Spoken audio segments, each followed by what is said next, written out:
Assalamualaikum warahmatullahi wabarakatuh.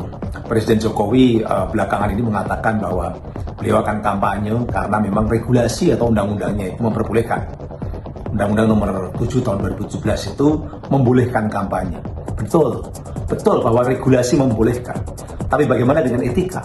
Seorang presiden pada dasarnya adalah kepala negara yang membawahi masyarakat seluruhnya, bangsa seluruhnya.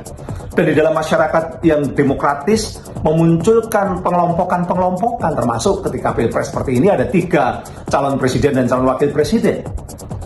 Presiden itu kalau dia sudah kedudukannya sebagai kepala negara berarti apa? Membawahi semuanya, menjadi perekat, menjadi pemersatu yang menyatukan bangsa ini, menyatukan negara ini.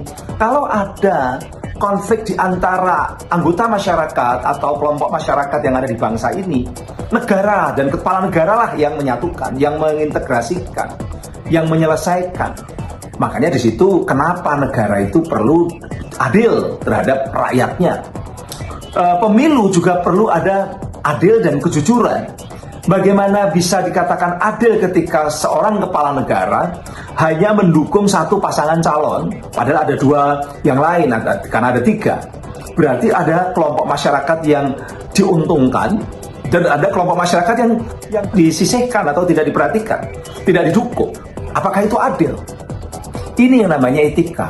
Etika itu standar moral, ajaran moral tentang baik buruk, tentang kepatutan. Filosofinya itu di situ ada tentang bahwa setiap individu itu pantas mengikuti moralitas dan rasionalitas. Karena sebenarnya bisa dipikirkan dan bisa dirasionalitas tentang peran-peran kita. Setiap individu, setiap profesi, setiap jabatan itu ada perannya. Ada peran ideal, ada kepatutan ideal. Seorang kepala negara idealnya dia sudah melepaskan baju sebagai politisi. Politisi mendukung satu partai politik atau satu kelompok politik tertentu, ya politisi. Tapi ketika kemudian dia sudah menjadi kepala negara, harusnya menjadi negarawan, tidak lagi menjadi politisi. Negarawan itu merekatkan kepentingannya sudah kepentingan negara, tidak kepentingan politik praktis, tidak kepentingan kelompok tertentu. Nah, nampaknya Pak Jokowi justru mendegradasi perannya sebagai negarawan, kembali menjadi politisi hanya gara-gara persoalan ada anaknya menjadi cawapres di situ.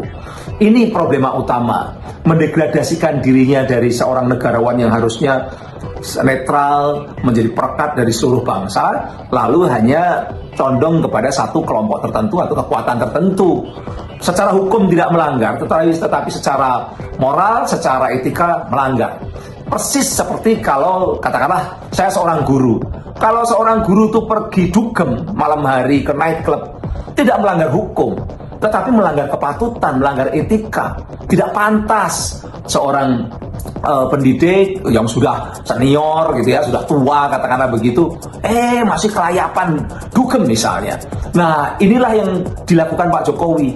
Dia tidak pantas, dia melanggar etika, tidak patut, dan dia mendegradasinya dari seorang kepala negara yang negarawan menjadi seorang politisi yang hanya kepentingan politik praktis kelompoknya, bahkan mungkin hanya karena kepentingan pribadi dan keluarganya.